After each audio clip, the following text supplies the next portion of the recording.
Emisor Podcasting. La OTAN tuvo una cumbre clave este 11 y 12 de julio en Vilna, la capital de Lituania. Y es que esta alianza militar, que incluye a las principales potencias europeas y a Estados Unidos, tiene un rol clave en la guerra entre Rusia y Ucrania. Los anhelos ucranianos de ser parte de la OTAN fueron la principal excusa de Vladimir Putin para iniciar la guerra. Y aunque Ucrania aún no cumple su deseo de formar parte del grupo, los países de la Organización del Tratado del Atlántico Norte sí son una fuente importantísima de apoyo político y militar para el ejército ucraniano. ¿Resultó beneficiosa la cumbre para el país de Zelensky? ¿Significarán las resoluciones un vuelco en el conflicto? Soy Rafael Cavada y en este capítulo de Corresponsal te contaré los detalles de esta cumbre y cómo sus resoluciones podrían afectar el futuro de la guerra entre Rusia y Ucrania. La OTAN fue creada en 1949 por países de ambos lados del Océano Atlántico como una alianza que comprometía a sus miembros a defenderse mutuamente en caso de ataques del bloque soviético en el contexto de la Guerra Fría. Estados Unidos, Canadá, Reino Unido, Italia, Dinamarca y Francia fueron algunos de sus 12 miembros originales. Pasado aquel periodo histórico, la organización se mantuvo y amplió sus objetivos y operaciones militares. Actualmente son 31 países los que la integran, siendo Finlandia su última incorporación, mientras Suecia está en trámite. Fue en 1992 cuando Ucrania, luego de conseguir su independencia postsoviética, comenzó sus acercamientos con la OTAN. En 2008, la organización estableció que Ucrania y Georgia, ambos países fronterizos con Rusia, podrían ser miembros de la organización en un futuro. Desde entonces, con altos y bajos, los distintos gobiernos de Ucrania han mantenido el objetivo de entrar a la organización. Ser miembro de una alianza militar con algunas de las potencias mundiales es sin duda una gran idea si se tiene como vecino a Rusia, país con constante hambre imperialista. Las ansias ucranianas por ser parte de la OTAN se incrementaron tras la anexión de Crimea por parte de Rusia en 2014 y con la guerra del Donbass en el este de Ucrania ese mismo año. Pero por supuesto Putin ve como un peligro tener a sus enemigos de la OTAN en la frontera. En muchísimas oportunidades durante la última década, el presidente había amenazado con tomar acciones militares si es que la OTAN no garantizaba oficialmente que Ucrania no formaría parte del pacto. Nuestros documentos, nuestros borradores de tratados y acuerdos que se han enviado a los líderes de Estados Unidos y la OTAN sobre estabilidad estratégica, nos encontramos con que algunos de nuestros críticos, para decirlo abiertamente, los interpretan como un ultimátum de Rusia. ¿Es un ultimátum o no? Por supuesto que no lo es. Esta tensión entre el deseo de Ucrania de ingresar a la OTAN y la oposición de Rusia a que esto sucediera fueron uno de los principales combustibles para que en febrero del 2022 estallara la guerra, aun cuando Putin haya citado otras razones. El conflicto entre Rusia y Ucrania fortaleció a la OTAN, que antes de eso sufría la desmotivación de varios de sus miembros. En la cumbre de Madrid del 2022 se acordó un aumento de gasto militar en defensa y el cese de las relaciones OTAN-Rusia. Eso entre otros compromisos como los de aceptar en la organización a Finlandia, que actualmente es miembro, y a Suecia, que está cada vez más cerca de entrar a la organización, luego que Turquía le quitó el veto a su ingreso. La cumbre celebrada este 2023 en Vilna era importantísima en este contexto bélico. ¿Cómo abordaría la OTAN el conflicto entre un país no miembro, pero que quiere serlo a toda costa, y su enemigo número uno declarado?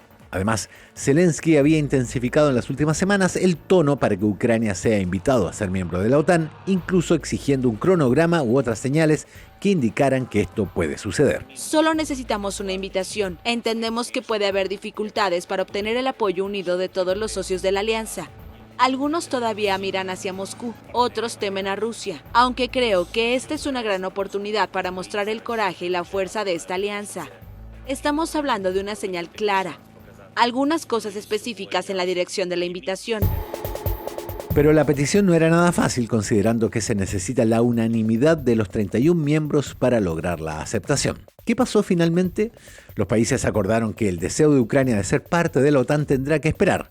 Razones de fondo hay muchas. Por la naturaleza de la alianza, que es la de si se meten con uno, se meten con todos, incorporar a Ucrania a la OTAN tendría como consecuencia que todos los países de la organización entren en guerra. Y una guerra directa entre Rusia y la OTAN podría llevar incluso a un muy indeseado enfrentamiento nuclear. Además, Ucrania lleva años enfrentando cuestionamientos a su democracia y a la transparencia de sus instituciones, lo que también dificulta la aceptación de su ingreso. De hecho, esa es una de las razones por las cuales Ucrania no forma parte de la Unión Europea. Así que la resolución sobre este punto fue, abro comillas, estaremos en condiciones de extender una invitación a Ucrania para unirse a la alianza cuando los aliados estén de acuerdo y se cumplan las condiciones. Cierre de comillas. Escuchemos al secretario general de la OTAN, Jens Stoltenberg. En lugar de 2 pasos para convertirse en miembro, ahora habría un solo paso. Y también dejamos claro que la invitación se cursaría cuando se cumplieran las condiciones.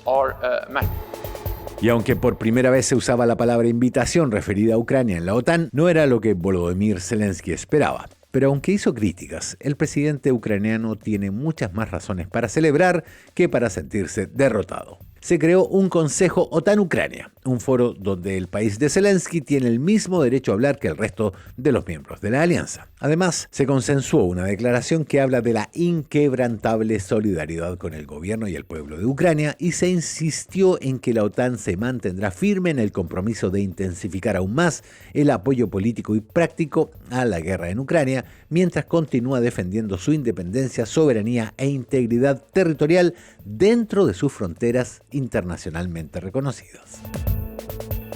Esto, por supuesto, no significa que la OTAN va a poner toda su maquinaria militar a pelear por Ucrania, como si fuera un miembro extraoficial del grupo. Pero los integrantes de la OTAN, por su cuenta, sí aprovecharon el marco de la cumbre para ofrecerle a Zelensky apoyo bilateral. Francia, Inglaterra y Alemania anunciaron más envíos de armamento, al igual que lo hizo Estados Unidos, que la semana pasada envió las polémicas y ultradestructivas bombas de racimo, un arma cuestionada por la enorme letalidad que implica su uso. Por otro lado, la alianza del G7, integrada por Estados Unidos, Japón, Alemania, Reino Unido, Francia, Italia y Canadá, también hizo un compromiso político de garantizar la seguridad de Ucrania a largo plazo. En definitiva, en la última cumbre de la OTAN, el mensaje para Rusia está claro. Aunque el grupo no tenga un enfrentamiento directo con el país de Putin, Ucrania no estará sola en esta guerra, al menos por un buen tiempo. El problema está en la lectura que podría hacer de esto Vladimir Putin. Si Ucrania finalmente va a ser invitada a ser parte de la OTAN después de la guerra, la tentación es dejar a Ucrania lo más devastada posible para que nunca sienta la tentación de volver a ser enemigo de Rusia. Soy el emisor Rafael Cavada y este fue otro episodio de Corresponsal. Escucha este y los otros capítulos en www.emisorpodcasting.com y las aplicaciones de Emisor. Hasta el próximo.